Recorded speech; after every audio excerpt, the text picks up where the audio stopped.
Artificial intelligence seems to be a topic everyone is talking about, and a new AI system called ChatGPT is taking over. Yeah, it's actually able to write just about anything, from a book to a recipe, even a college essay.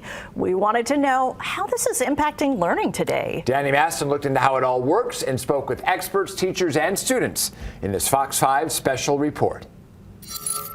ChatGPT is a cutting-edge AI technology developed by OpenAI, which uses deep learning to understand and respond to human language. It can be used in many fields such as chatbots, language translation, and automated writing, making it a valuable tool for improving efficiency and communication in day-to-day life.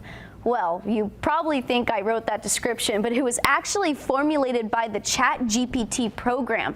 I typed out the question of write me a 15-second news intro about ChatGPT, and that was the response it generated. It is easy, accessible, and allows you to ask detailed questions. Now, teachers, students, and experts are weighing in on how they are using the chatbot. The word rapidly spreading to students about the new shiny artificial intelligence tool. TikTok, social media. One person started talking about it, potentials that it had. Students on campuses like here at UNLV have constant access to their laptops, smartphones, and the internet.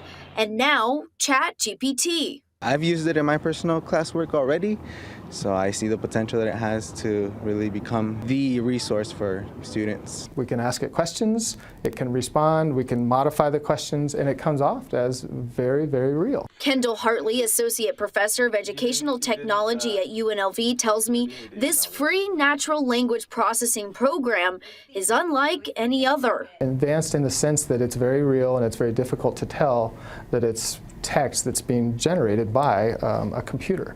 I'm going to give you a demonstration on how it works. You first start by logging on to the ChatGPT website. That's when you will get the text box. I'm going to ask it to give me a chocolate chip cookie recipe. You can see it's starting to pull up the recipe and the list of all the ingredients that you would need to make those cookies. Now I'm going to ask it to do something completely different. I'm gonna ask it to write me a 5-paragraph essay on how to become a news reporter. And within seconds, again, it's starting to write me that 5-paragraph essay. If I were to ask these same 2 questions all over again, I would get completely different answers. Definitely was hearing a lot of teachers complaining about students using it. Teachers like Rebecca Thomas now up against the advanced technology. Plagiarism detectors that we typically use, CCSD actually purchases one for us, will not detect these because they're not plagiarized. They're unique generated text. Text from ChatGPT, run it into plagiarism software, and it shows up, it gives you a percentage report. The report for ChatGPT is 0. This leaving educators with no choice but to think outside the box. Have your students use the chatbot in class and look at what the chatbot wrote and say, hey, look at what the chatbot wrote. Is this right? Okay, tell me why or why not. Some cities like in Seattle and New York, schools are banning ChatGPT. You can limit what you can access from the school device that's using the school network. But Thomas says even with banning ChatGPT on school networks and computers, students will still find a way. If we can find ways to teach kids, hey, how's that working? Is it working?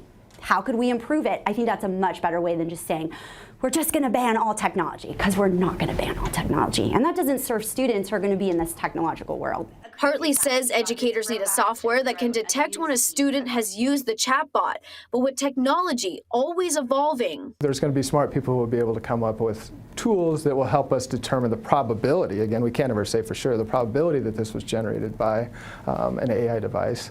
And those will improve, but then also anything that tries to run counter to that will improve as well. I look forward to finding out what else it can do.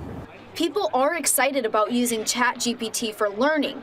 It's often reliable, but the danger is that you cannot tell when it's wrong unless you already know the answer. ChatGPT is now also replacing some jobs. Both Hartley and Thomas tell me through research they have already seen lawyers, coders, and marketers being replaced and expect this to become more and more common. I'm Danny Maston, Fox 5 News, Local, Las Vegas.